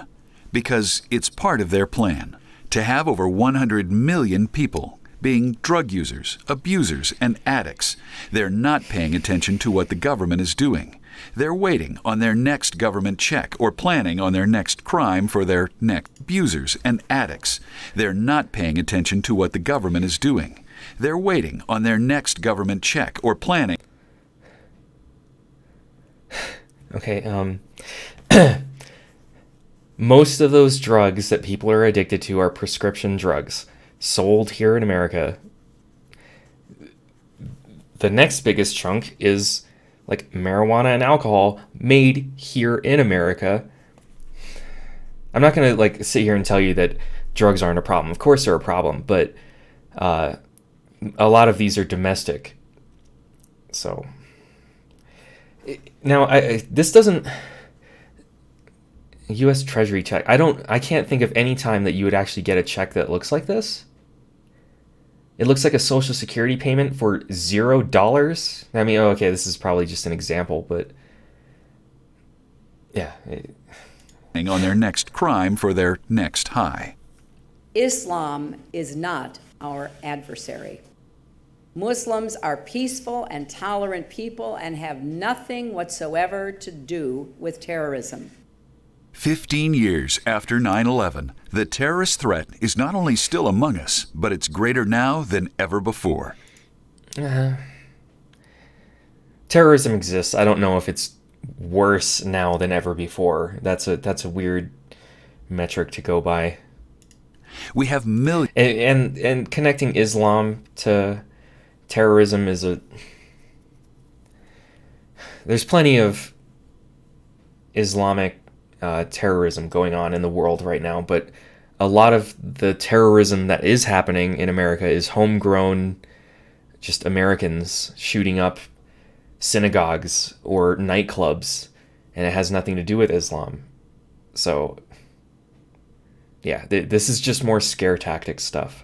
Millions of illegal aliens from Middle Eastern terrorist countries. Oh, Afghanistan okay. Among us. All right, I remember this part, and I remember this being absolutely hilarious. So I'm gonna let it play. I'm not gonna pause it while he talks about this because this is awesome. It's so incredibly bad. But it's greater now than ever before. We have millions of illegal aliens from Middle Eastern terrorist countries. Afghanistan, Egypt, Iran, Iraq, Jordan, Kuwait, Lebanon, Libya, Palestinians, Pakistan, United Arab Emirates, Saudi Arabia, Sudan, and Yemen, who have brought with them Al-Qaeda, ISIS, and Hezbollah. They are called OTM, other than Mexicans. Middle Eastern terrorists will migrate to Europe, then to South America, to the tri-border region, where they learn to speak Spanish. Then they travel to Mexico and blend in with Mexicans, along with over 75 different nationalities, who are illegally entering into the United States. In 19... All right. All right. I'm going to try to watch that again with a straight face. Think of all the steps someone has to go through, apparently, to sneak into America to be a Islamic terrorist. Emirates, Saudi Arabia, Sudan, and Yemen, who have brought with them Al-Qaeda, ISIS, and Hezbollah. They are called OTM, other than Mexicans. Middle Eastern terrorists will migrate to Europe, then... Okay, so first they have to sneak into the EU, apparently, which is already difficult for them if you've been watching the news. And then from the EU, they fly all the way to Brazil, Paraguay, to South America, to the tri-border region here, to Brazil, Paraguay, and Argentina. Tri-border region, where they learn to speak Spanish. Where they don't speak Spanish, they speak Portuguese. Then they travel to Mexico and blend in with Mexicans. Because, all brown people look the same. So we can totally tell that they're not Mexicans. They're secret Muslims who learned Spanish to sneak into Mexico. Along with over 75 different nationalities who are illegally entering into the United States. All the steps that they think these people are going through when they could, this is just a way to make you scared about people crossing the border illegally. That's all this is. And they're not. Nationalities who are illegally entering. Okay, this is just a big scare tactic. All brown people look the same, and Muslims are sneaking in. Trump was saying this, didn't he? Like, they come out with a story that, like, oh, we found prayer rugs on the border every few months in order to scare you into thinking Arab people are first going to Europe, then to Brazil, then walking all the way up to Mexico to sneak across and cause terrorism, which has yet to ever happen, by the way. 0 terrorist acts have been perpetrated by anyone who's snuck across the southern border. That's just... okay. Other than Mexicans. OTM. Into the United States. In 1970, there were 100,000 Muslims in America, And today, we have over 9 million, with over 2,150 mosques throughout the USA, with 80% of them being built with funds from Saudi Arabia. Every mosque is a military outpost that serves as safe havens with funds. That is a bold statement. Every mosque is a military outpost. I mean, no, they're not. If you believe that, you're an idiot. I don't like to call people idiots, but if you believe that, you're an idiot. Sorry. 2,000 mosques in a country of 325 million.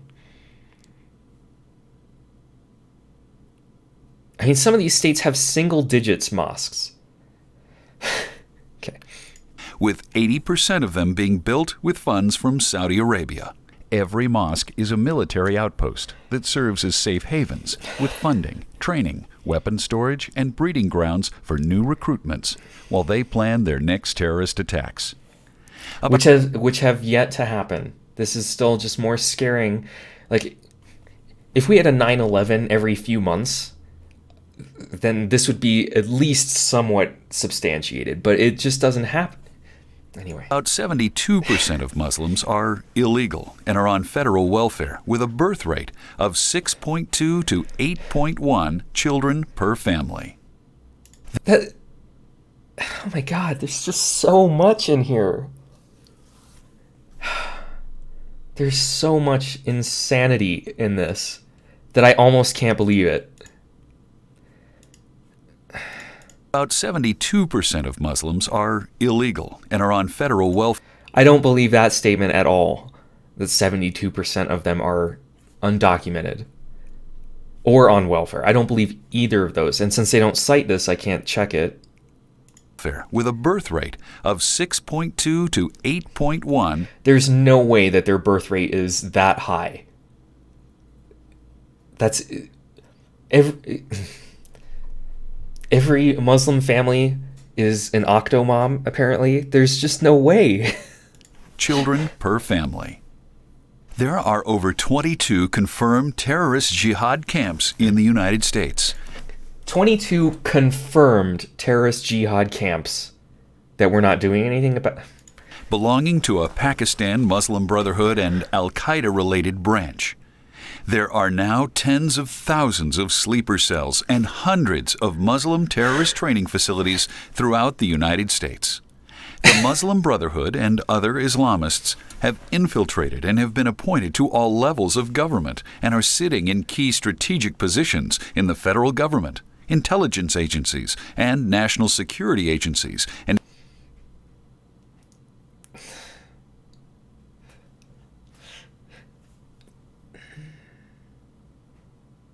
I mean, this is just pure conspiracy theory garbage. 10,000 sleeper cells, and they're in every level of government, including the NSA. The people who are, super well known for being pro-Muslim.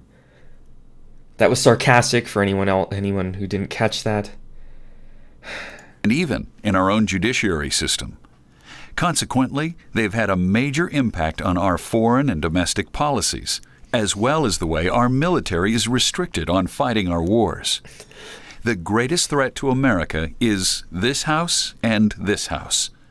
The United States does not have Arabic allies in the Middle East. What we truly have is a U.S. government with Arabic partners in the destruction and Islamization of America. The number one Islamization Okay, I mean... lies in the Middle East. What we truly greatest threat to America is this House and this House. The United States does not have Arabic allies in the Middle East. The United States does not have Arabic allies in the Middle East. I mean that's just not true. We're good friends with Saudi Arabia, which I don't necessarily think that we should be. I don't think that we should be, period. But of course we have allies. I mean, geez. And I like that Israel is not colored in here in order to... I mean, yeah, we're allies with Israel, but they're not the problem at all. Wow, this is just... What we truly have is a U.S. government with Arabic partners in the destruction. Okay, there are pictures of Trump doing this exact same thing. This is the Ayatollah from Iran, who we are totally not allies with. Jeez. And Islamization of America. The numbers have shown us that we have over 100 million illegals with children in the United States today, and that would account for 25% of our nation's population. Our population of 309 million American citizens, in which 49% are on some kind of government aid, that includes over 109 million on federal welfare. There is no way that number is accurate. I just did a video on welfare, and there's no way. I mean, since there's so many overlap, if you're on food stamps, you're probably also on Medicaid and various other things. They must be adding all of those together to come up with this number.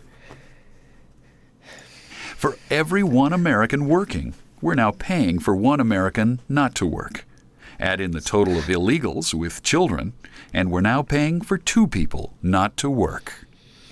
It is inconceivable that official estimates from city, state, and federal governments are so far off the current statistics. There's only one answer. They are deliberately misleading the American public. Truthfully, it's been a conspiracy and an act of treason against the United States of America. So, what is the cost to taxpayers for welfare and school education for illegal aliens per year? Here are our guidelines and the simple grand total. School education is $12,300 per student per year. That's a high estimate. It's closer to 10,500. Cost of welfare? Senator Jeff Sessions stated publicly that it costs taxpayers $60,000 per year for a family of four. That's $15,000 per person per year. 100 million illegal aliens, in which over 70% are on federal welfare. That's 70 million multiplied by 15,000 per person per year equals $1,050 billion per year. A conservative number of 30 million anchor babies multiplied by 12,000. That's a conservative number. Is this totally insane 30 million anchor babies number? 300 per student per year equals $369 billion per year. The total cost of illegal aliens on welfare and school education per year is $1,419 billion. Okay, hold on. That's how much it costs per year. Are they really gonna?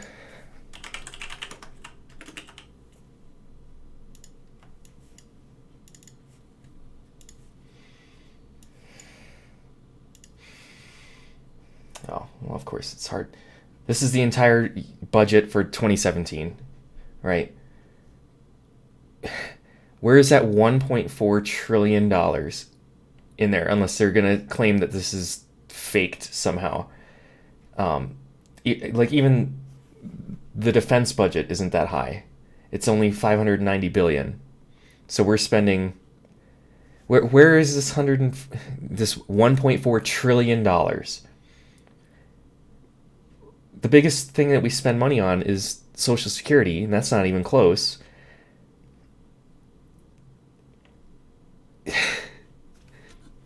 This is so easy to debunk. I don't know how anyone believes this. But they do. They definitely do believe it.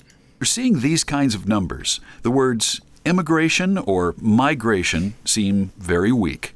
The word invasion seems more appropriate. This November 8th will be the most important election in the history of our republic. If you vote for Hillary Clinton, you'll be voting for the destruction of our country. She will finish the work of her predecessors, and we, the people, can say goodbye to liberty, freedom, and all of our rights. 30 years in politics, and she's done nothing for our republic, our Constitution, our flag, our military, for women or children. Everything she's done has been for her own personal wealth. We must... The Trump Foundation is being shut down for financial impropriety. The Clinton Foundation is not. Just keep that in mind. must call on our law enforcement and our military to be present at all places of voting to ensure a fair and just election with Okay. and our military. All right, hold on. I need to hear that again. Personal wealth. We must call on our law enforcement and our military to be present at all places of voting to ensure a fair and just election.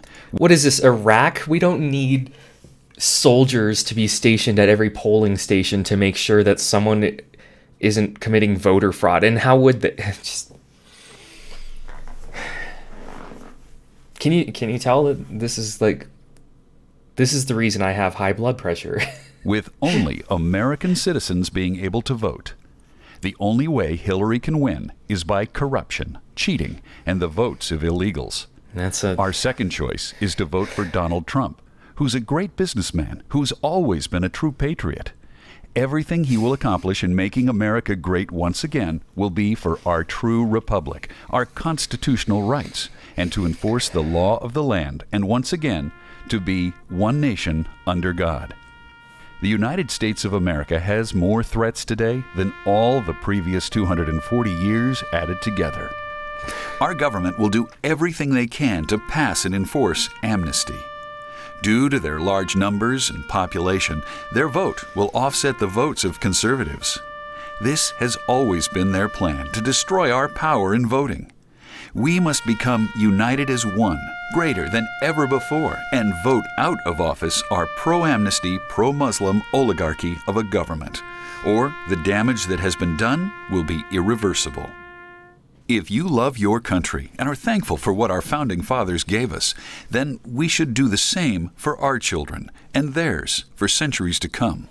In all of history, the only form of government that coincides with freedom, that stands and defends freedom, that protects we the people, according to the law of the land, is a constitutional conservative republic. Conservative? Why do they add that part in there? It's time to restore our land. One faith, one flag, one language, one country. Oh my God. Also, yeah, this is like the ending here with this like hyper patriotism garbage is just that is tough to sit through.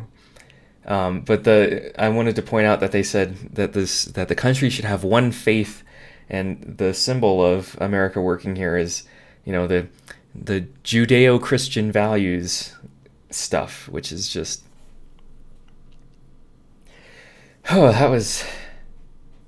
I'm gonna mute it and see if there's anything else going on here, but supported by Citizens for Trump. Oh man. Okay, so that's the end of that. So that was just some anti-immigrant, anti-Islam garbage to get people to vote for Trump, which apparently worked because Trump won, right? And it's interesting to me, like, oh, we need to throw out the current government. That's dang it, where is that picture? I'm looking for it. Yeah, I can't find it. Doesn't matter anyway. I mean, it's 2.5 years later after this video, and we can totally see that Trump didn't really drain the swamp or end illegal immigration and build the wall or any of that stuff. He hasn't changed much of anything. He got us out of NAFTA, or he's trying to get us out of NAFTA. We are still currently under NAFTA until the USMCA is passed by the Senate, which who knows if that'll actually happen. He hasn't changed much of anything other than allow Iran to get nuclear weapons if they want by pulling us out of the deal, though they're still in the deal with the EU, so maybe not, but we can't enforce it. Pulled us out of a nuclear arms treaty with Russia, so Russia can do whatever they want now too. It's just... And there hasn't been any like acts of terrorism by someone who's snuck across the border. So that's just insanity to me. But yeah, they have another video about the Great Wall, America's Great Wall, and I won't watch that today. This went a little longer than I expected it to, so we won't do that today, but I might do that in a few weeks, maybe next month. I have a new Patreon goal.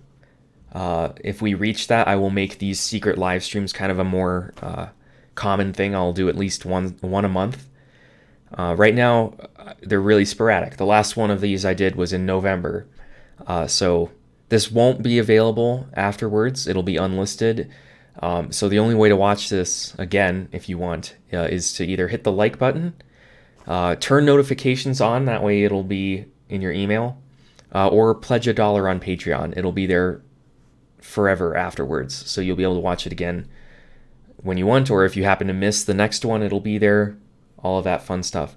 I suppose I could take questions here for a little bit, maybe for 10-15 minutes. If Trump loses 2020, do you think he will call voter fraud? Probably. Yes. I mean, he said before the 2016 election that the only way he would lose is if Hillary cheats, which was, I mean, that was a first in American politics ever. No politicians ever claimed that the only way for the other side to win is by cheating. It set it up so that if he did lose, I mean, people would riot because they thought so if he loses in 2020, will he call voter fraud? Probably. Yeah, probably. I haven't looked into the current candidates on the Democratic side enough to be able to weigh in on who I think is a good candidate who will win or whatever. I know about Elizabeth Warren, and I would have liked. I think she's a strong candidate.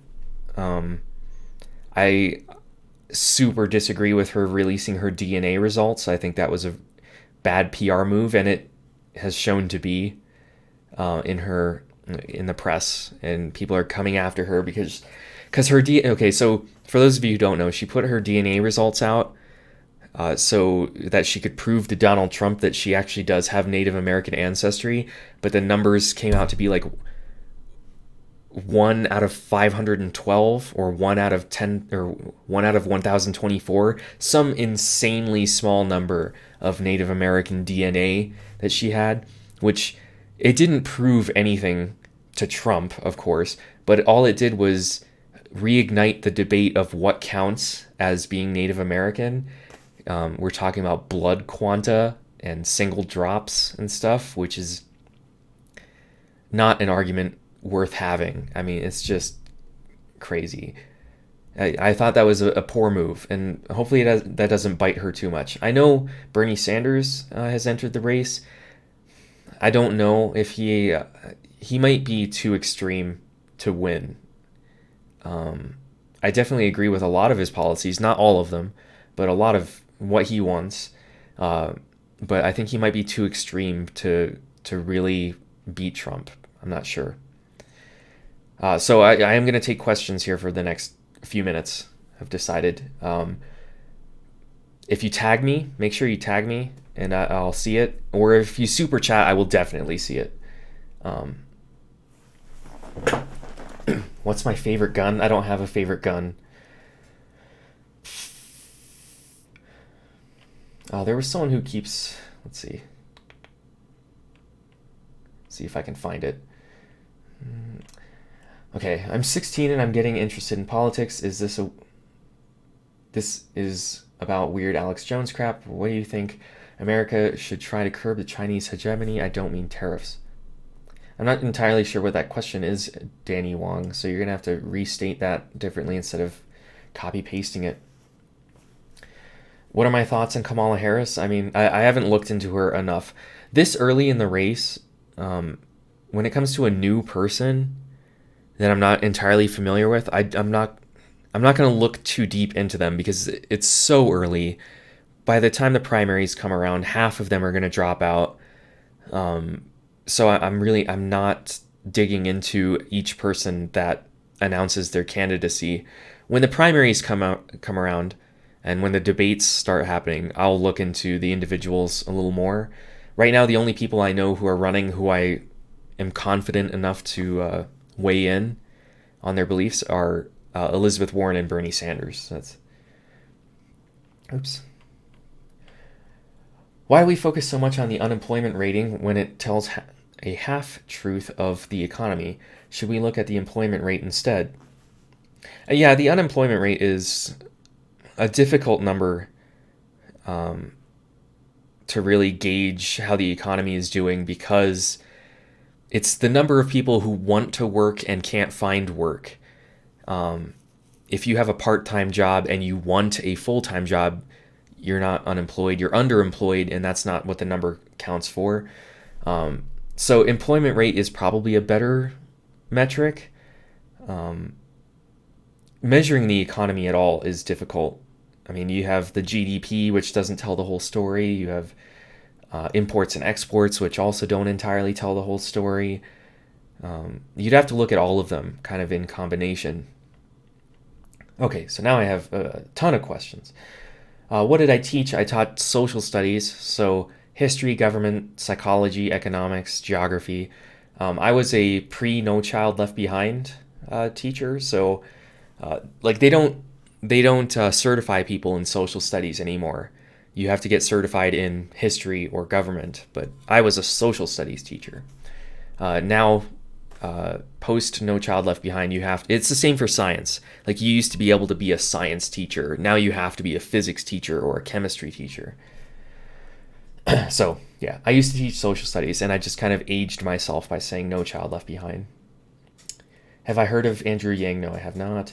What are your thoughts on Brexit? I think it's a terrible decision, and I can't believe that they're going to go through with it, even with no deal. That's the most insane thing I've ever... There are other people have done Brexit videos, though, already, so I feel like I would... If I were to do a Brexit video, I'd just be saying what they've already been saying. CGP Grey and H-Bomber Guy have both done fantastic Brexit videos. What are your thoughts on the current situation in Venezuela? That's a difficult one. Obviously, it sucks there right now. It's really bad. Socialism didn't cause that. Plenty of other countries have socialism, and they aren't doing that. Venezuela's always had trouble. Always. Opinion on Rhodesia? It doesn't exist anymore. That's my opinion. And it shouldn't exist. Oh, someone gave me a super chat, and it knocked me all the way down to the bottom of the chat. So sorry. Let me move the chat over here. Do you think Alex Jones is making it all up and playing a character? No, I think he actually believes what he's saying. 100% believes it. He might get angry and play up the anger, but no, he believes what he's saying. What Democrat do I think could beat Trump? I think of the people currently in, Bernie and Elizabeth Warren have the best chance. I don't, we'll see once the primaries come around. Sorry. What do you think about ending the filibuster?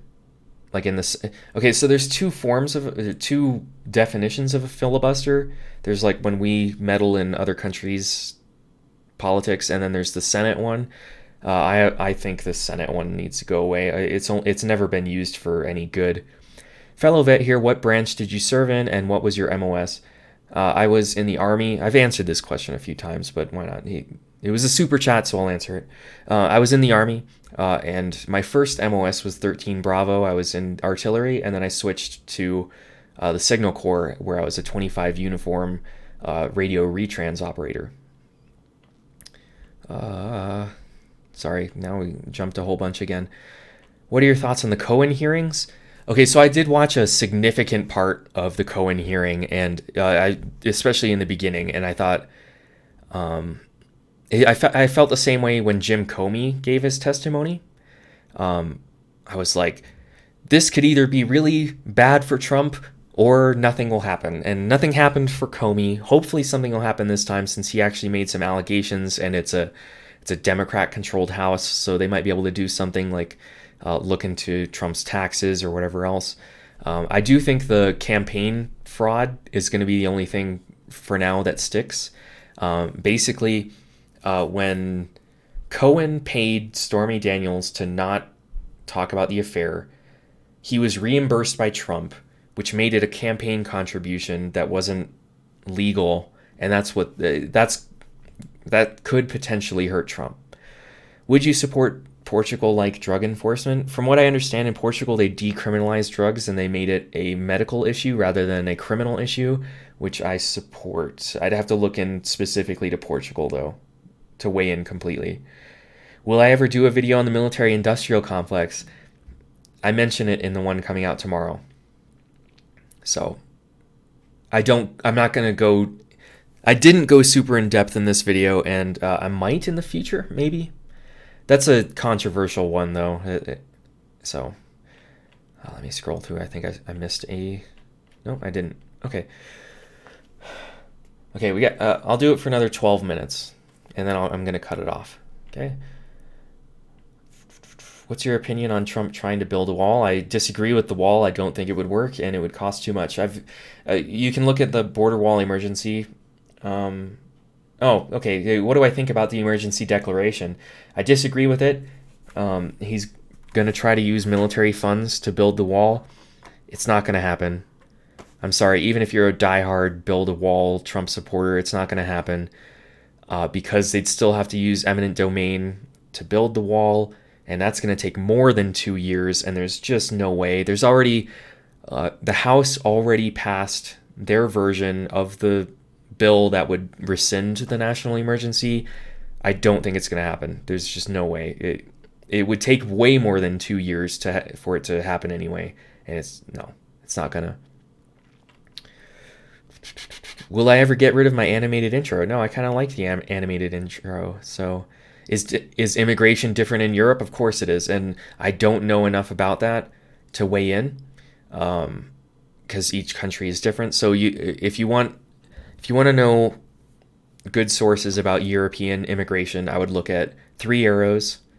He does a lot of videos about that. Sean definitely does fantastic videos about it. Where he debunks Sargon and Crout T and various other people who are very anti-immigration. He does a fantastic job.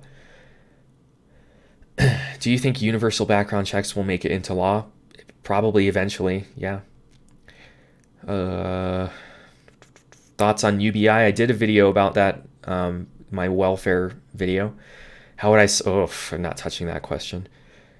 Okay, nope. Yeah, so, sorry, now there's a super chat for the same question. What are your thoughts on UBI as a response to automation? I'm pro UBI, and I discuss it at length in my Moderate's Guide to Welfare, so I definitely recommend checking that out. When am I dyeing my hair again? I've actually been itching to do something with my hair. I've had this haircut since I was like 15. Dyeing my hair a year ago for the color video was the first time I had done anything with my hair since like high school. So I might do something. I don't know what, though. I don't know what I would do. I mean, yeah, it's time to do something, though. I'm getting bored. What's my opinion on Trump meeting Kim in Vietnam? Do I support it? I mean, I support it in theory. I think he botched it pretty terribly, though. I mean, I would have supported any president meeting with them in order to come to a peace agreement. So it being Trump doesn't matter. As a teacher, what are your thoughts on Common Core? Okay, so I mentioned this at the beginning of this live stream, but my next video is on privatization of prisons and schools. So I talk about Common Core a little bit. I disagree with Common Core. I think it's a way to make public schools perform worse. But that's all I'm going to say about it, because I talk about it in tomorrow's video, so make sure you watch tomorrow's video. Do I play... No. No, I don't. Thanks for the $5. Kasim? Kasim. I'm going to go with Kasim. Can you go back and answer the super chats you missed earlier now? It's difficult for me to go through, so I will. I can't do it live, right? After the live stream is over, I get a report of all the super chats during it. So I'm sorry if I missed your question, John Foster. If you tag me and ask the question again, I will try to right now. How am I? I mean. Good. I'm good. How do I feel about Joe Biden joining the race? I think it's time for new blood in politics. So I think Joe Biden should just not. I also think the same about Hillary Clinton. You know, you tried, it didn't work. To my knowledge, she isn't currently in the race, so I prefer that she just stay out. But when it comes to Joe Biden, no, give someone else, give someone new a chance, I guess.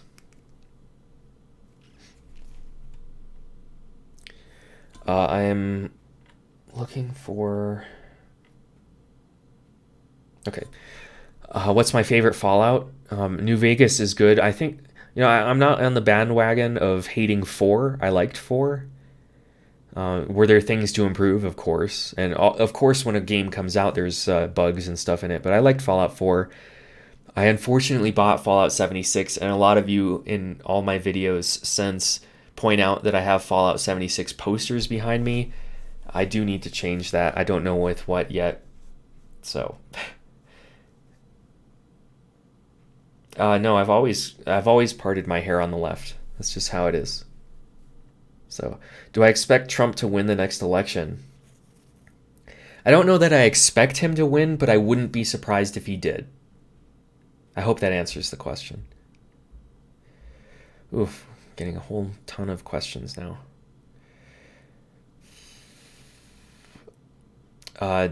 Did I play Red Dead 2? Yes, I got it for Christmas, and I played the main story.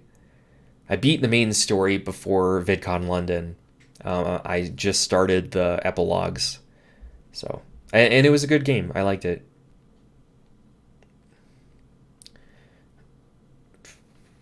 I haven't seen your re-asking of that. Sorry, someone asked what you had for breakfast. Okay, I'm not answering that. I'm looking for John's super chat re-asking. If he is to ask again. Thoughts on Alexandria Ocasio-Cortez? I like her. She's too young to run for president, but I do like her. And she's not as crazy as people on the right specifically make her out to be. A lot of the stuff she says can be backed up, or she misworded it where it's slightly incorrect, but every politician does that. How was VidCon London? It was good. I enjoyed the experience, especially meeting a lot of European YouTubers who I wasn't able to meet in US conventions. And it was nice. I met a few, maybe a dozen fans or so, which was nice also. I will be at VidCon US too, if you want to say hi.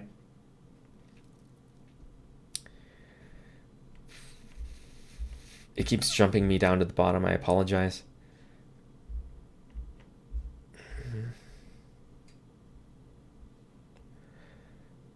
I don't like seafood. It's like the one food I don't like. Am I going to start streaming on Twitch? Probably not.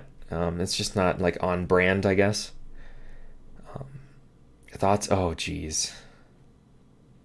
Thoughts on Jordan Peterson or Ben Shapiro? Ben Shapiro specifically pushes an agenda and lies constantly.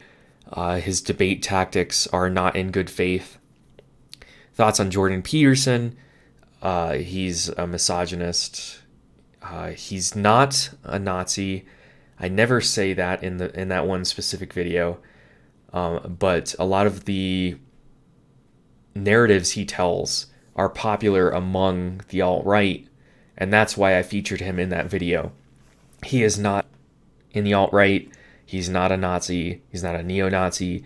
But he keeps telling these narratives, and then weirdly his audience keeps asking him to answer the Jewish question, and he's always like, where does this racism come from? I don't understand. All I said was that Hitler was misunderstood. And yeah, he's a somewhat of a useful idiot for the alt-right, and he pulls a lot of people in because he does give decent life coaching advice. Clean your room is good, but then next to that he says that humans should adopt lobster-like social classes, which is just insane. But since cleaning your room is good, people assume through the appeal to authority that the other stuff he says must be true, when it's just bonkers. Opinion on U.S. military bases? I mean, we have them? I don't know what the question is. Thoughts on all the media chatter about the possibility of a civil war? I don't know of any media chatter about a civil war. I've not heard any of that, so I don't have any opinion on that. I mean, so I go to the gym all the time, and they have CNN and Fox News like on TVs next to each other, so I can see both of them. And the way Fox News like spins the stories is just crazy. And I see a lot of Judge Jeanine and Tucker Carlson, and the way they present stuff is just so crazy that I have a hard time accepting that half the country watches that and believes it.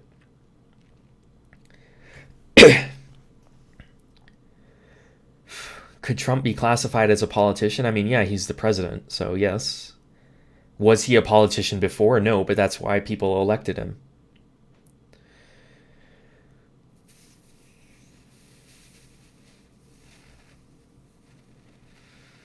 Okay, sorry. I appreciate it. I'm asking if you think China's rise is a threat to America, and if so, how would you solve it? China's economic rise is a threat to America's economy. I don't know that they're like a military or political threat. But how would I solve it? I mean, by boosting America's economy. I mean, which is hard because China has such terrible human rights and labor practices that it would be hard to beat that without also destroying the, American way of life and the middle class and all of that. So that's a complicated question to try and answer just during a live stream. So anyway, I think I've rambled on long enough at this point. I appreciate all of you guys joining me. I appreciate the super chats as well. I will look through them. If I missed any, I apologize. But I have a video coming out tomorrow on privatization, specifically prisons and schools. So be on the lookout for that. Also, make sure you turn on notifications so that if I do another one of these live streams, you will at least get the link in your email so you can watch it later. Or pledge $1 on Patreon and you'll always be able to access it as well as past ones. So anyway, thank you everyone for watching along with me and enduring. I appreciate it, and I will see you guys all tomorrow morning.